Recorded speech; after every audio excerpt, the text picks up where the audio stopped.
could you tell me a little bit about yourself, who you are? My name is Chris Olson. I've lived in Spring Lake Township since 1997. I am a graduate of Southwest Minneapolis in 1981, and I have degrees in law enforcement, management, and the most recent one is a master's degree from the University of St. Thomas in public safety administration. I've been a police detective since 1992. I've been a police officer since 1987, so that's roughly 22 years, and that's that entire time I've been with the city of Prior Lake. What got you interested in running for county board? Why are you running?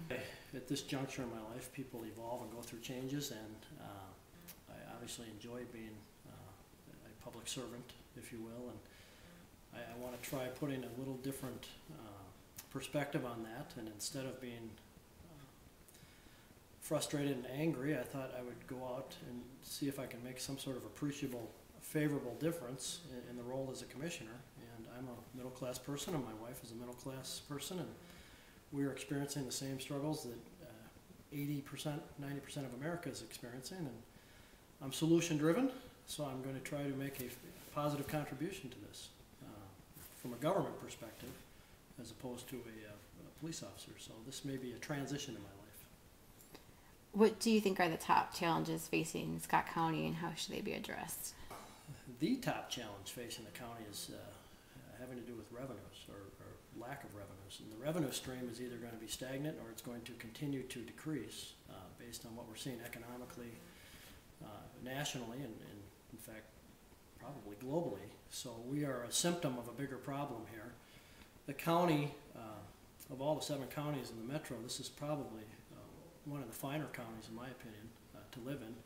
And I would like to maintain that esteem, if you will, and that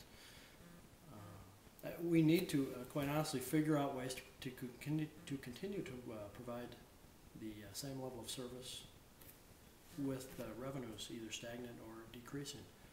There's some creative ways we can do that, and there's clearly some things, it's possible that some things may have to be cut. We may have to retweak the way we do things. We may have to reevaluate what level of service we want to provide in light of what's happening to us economically.